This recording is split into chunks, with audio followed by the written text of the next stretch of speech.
जय जगन्नाथ मु ओडिया चैनल को आपन को स्वागत। आपनकर बहुत थर प्रश्न आसूची कि एकादशी व्रत आम किपरि करिवु। एकादशी व्रत एकादशी तिथि रे पालन करा जाय थाए। एही एकादशी तिथि भगवान विष्णु को अत्यंत प्रिय। भगवान विष्णुंकर समस्त अवतारंकर पूजा करा जाय थाए एकादशी तिथि रे। विभिन्न प्रकार एकादशी रहिछि। एकादशी भिन्न भिन्न नाम रहिछि एवं तार महत्व मध्य अलग अलग। जो माने प्रथम करिकी एकादशी आरंभ करूचंती किंबा एते सबु एकादशी अर्थ जानि नाहंती, महत्व जानि नाहंती, सेतिरे कोनोस प्रकार असुविधा नाही। केवल भगवान विष्णु को निजर मन मंदिर रे जागा देकी तांको निजर इष्ट देवता भाबरे जदि आपण ग्रहण करिचंती ताहाले आपण एकादशी व्रत काहाको न पचारिकी मध्य करि परिबे। प्रथम कथा, एकादशी व्रत जो माने पालन करती से दिन से माने अन्न खाती नाही। अन्न देवतांक पाखरे भोग लगांती नाही किंबा अन्नर दान मध्य करि नथांती। कारण हेउची एकादशी तिथि रे अन्न रे पाप पुरुष विराजमान करिथांती। पाप लुचिकी रहिथांती अन्न रे। तेणु एकादशी तिथि रे जो माने अन्न भोजन करती सेमानक शरीर रे पाप घर करी रुहंती। काहेकि ना पाप थांती अन्न रे, तो व्यक्ति खाइले अन्न को पाप गले तांको शरीर को, सीधा कथा। तो ये वर्णना करा जायछि हमरो शास्त्र एवं पुराण रे। एकादशी व्रतर गोटे साइंटिफिक रिजन भी रही। बर्तमान डॉक्टर माने भी कहउचंती कि समस्ते एकादशी व्रत पालन करिबा उचित। एकादशी व्रत पालन कले आमर गोटे मासरे दुईटी एकादशी पड़ी थाए। कृष्ण पक्षरे गोटे एवं शुक्ल पक्षरे गोटे, अर्थात आमे गोटे मासरे 2 दिन अन्न खाइले नाही किंबा कोनोसी पाक द्रव्य जेमति कि तेल मसला आमिष पियाज रसुण ए सबु जिनस ठारू आमे दूरे की रहिले 2 दिन आमे सात्विक आहार कले, जेमति कि फलमूल आहार कले। तो एमिति करिबा द्वारा प्रथम जिनस हेउची हमर जो हजम क्रिया अछि, हमर डाइजेस्टिव सिस्टम अछि, ताकू टिके रेस्ट मिलला। सी भी सबु बेले काम करूची ना, हमर लिवर भी सबु बेले काम करूची, हमर बॉडी रो सबु पार्ट समस्त काम करूचंती, तो तांकू भी टिके रेस्ट दरकार। तो सेही दृष्टि विचार करिकी डॉक्टर माने कहउचंती कि समस्ते एकादशी करंतु। आम शरीर पाई एकादशी व्रतर आवश्यकता रही। कौन आवश्यकता रही? आम शरीर भितर सब बेले खाद्य रही, खाद्य हजम चली, तो ये जो प्रोसेस जितेबाला बंद हो आमर बॉडी बहुत फ्लेक्सिबल हो। फ्लेक्सिबल कहले जमती कि आम बहुत शीघ्र दौड़ी पारिबा, ऊपर को चढ़ी जावा, तल को नई पड़ा, किसी भी काम बहुत शीघ्र शीघ्र करदेबा। तो बॉडी भितर किसी जिनस नथिबो, बॉडी को रेस्ट मिलिबो, ता सहित बॉडी डिटॉक्सिफाई हेबो। डिटॉक्सिफाई कहले जहाँ भी विषाक्त जिनस आम बॉडी रे थिबो से सबू यूरिन थ्रू रे बाहर को बाहरिबो। बॉडी डिटॉक्सिफाई हो गले आमर स्किन पूरा सफा क्लियर स्किन हो जिवो, आउ ग्लो भी करिवो, बहुत सुंदर देखा जिवो आमर चेहरा। बॉडी रे जहाँ भी एक्सेस फैट अच्छी, मांसपेशी सब झुलिकी अच्छी, ताले से सब जिनस बर्न हेबो, से फैट बर्न हेबो, आमर वेट भी कमिबो। मन शांत रहिबो। मन शांत रहिबा द्वारा आम शरीर भितरे सात्विक गुण बढ़िबो। जहाँ भी तामसिक गुण प्रत्येक व्यक्ति भितरे तामसिक गुण मध्य रही थाए, किंतु से तामसिक गुण को एही सात्विक गुण चपेई की रखिबो। तामसिक गुण बाहर को बाहर ही पारिबो नाही। तामसिक गुण जदि अधिक होई जिवो ताहले व्यक्ति अधिक रागिबो, झगड़ा झांटी ए सब रे तार समय कटिबो। किंतु जदि सेही तामसिक गुण दबी की रहिबो, सात्विक गुण अधिक होई जिवो, ताहले से व्यक्ति जहाँ भी कथा कहिबो समस्त को मधुर मधुर कथा कहिबो, भल कथा कहिबो एवं संपर्क को बैलेंस करिक चलिबो, समस्त को सहाय्य करिबो, जहार प्रभाव आमर समाज उपरे निश्चय पड़िबो। एकादशी व्रतरे केवल खाद्य संयमता रही न थाए, व्यक्ति ब्रह्मचर्य मध्य पालन करती। ब्रह्मचर्य पालन कौन ए सबु बहुत लोग बुझी पारु नाहंती।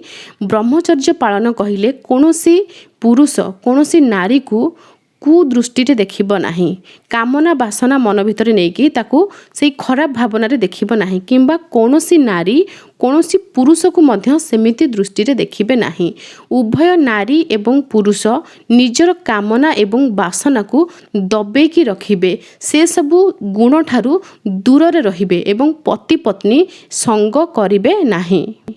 ए नियम द्वारा जदि कौनसी अविवाहित पुओ झियो एकादशी व्रत करूचंती ताहले सेमानकर मन मध्य संयम हेबो सेमाने मध्य संयमी हेबे बाहरे काहाकू खराब दृष्टि रे देखिबे नाही यार प्रभाव मध्य हमर समाज ऊपर पड़िबो परिवार ऊपर पड़िबो जेमति कि कम एज रो पुओ झियो वर्तमान केते खराब आडू चली जाउचंती आपण देखि पारुथिबे विवाह पूर्वरु माने संतान भी जन्म हो जाउची से भी डस्टबिन पड़ जाउची तो ए जो सब प्रॉब्लम ए सब जिंस को अवॉइड करी हेबो अवॉइड कौन संपूर्ण रूप से बंद भी करी हेबो जदि एई एकादशी व्रत सबुआडे समस्ते रखिबे अविवाहित पुओ झियो विवाहित पति पत्नी समस्ते जदि एकादशी व्रत रखिबे आ नियम मध्य पालन करिवे।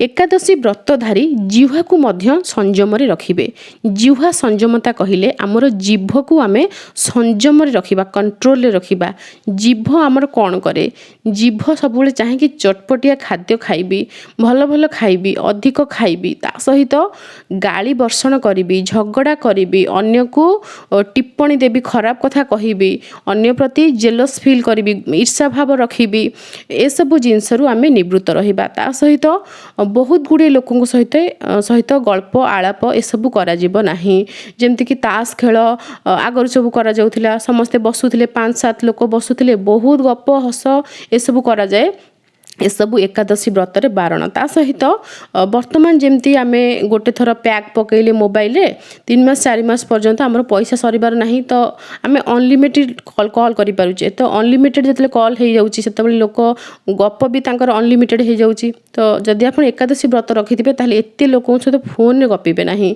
ये सब बारण रही शास्त्र रे जो माने एकादशी व्रत करंती से माने मौन रुहंती सबुठारु इम्पोर्टेंट होउची एकादशी व्रतर निर्जला एकादशी से दिन पाटी को जल बुंदे भी जाए नहीं तो से दिन तो कहीं जी भी करें से तो गपिबा केबे भी चाहिए ना गपी ही पारिबे नहीं अन्य एकादशी व्रत रे जल पी पारिबे तेणु बल थाए देहरे से लोक एकादशी कले गपंती बहुत उच्च स्वर रे गपंती झगड़ा झांटी एसबू करती किसी लोक किंतु तार फल किसी प्राप्त हुए नहीं से माने संकल्प करिकी जदि एकादशी करिथिबे ताहाले मध्य फल मिलिबो नहीं जदि ये नियम सब पालन करिबे नहीं।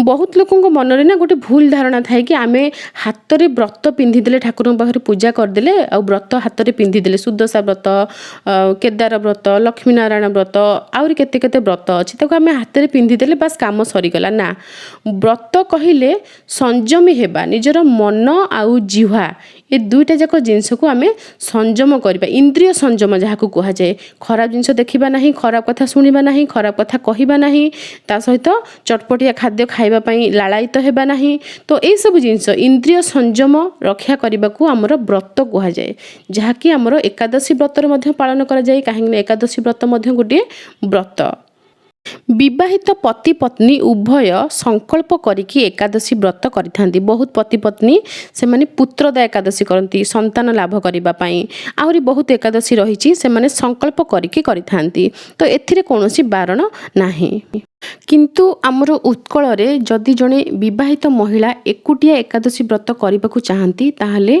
तांकु बारण करा जाय थाए कि पतिंक सहित मिसिकी सांग होइकी उभय एकादशी व्रत करि परिबे किंतु एकुटिया जणे महिला करि परिबे नाही किंबा एकुटिया जणे पुरुष मध्य करि परिबे नाही जेतेबेले से माने विवाहित किंतु अविवाहित पुओ एवं झियो जदि संकल्प करिकी करबाकू चाहूचंती सेमानक पई किछि बारण नाही सेमाने एकुटिया करि परिबे किंतु विवाह कर सारला परे पतिंक सहित पत्नी करिवे एवं पत्नीक सहित पति करिवे उभय मिसिकी संकल्प करिकी एकादशी व्रत करि परिबे जदि जणे महिलांकर पतिंकर स्वर्गवास हो जाइए विधवा महिला जणे संकल्प करिकी करबाकू चाहूचंती एकादशी व्रत ताहले तांको पई बारण नाही से एकुटिया व्रत करि परिबे काहेकि ना हमर जे पितृपुरुष जणे व्यक्तिंकर जेतबे डेथ हो जाउची से हमर पितृ हो जाउचंती हमर पितृ ही नारायण नारायण ही पितृ हमर पितृंकर डेथ होला पर से कोठी की जाउचंती से प्रभु नारायण को शरीर रे ही विलीन हो जाउचंती तांकरी ठारू सृष्टि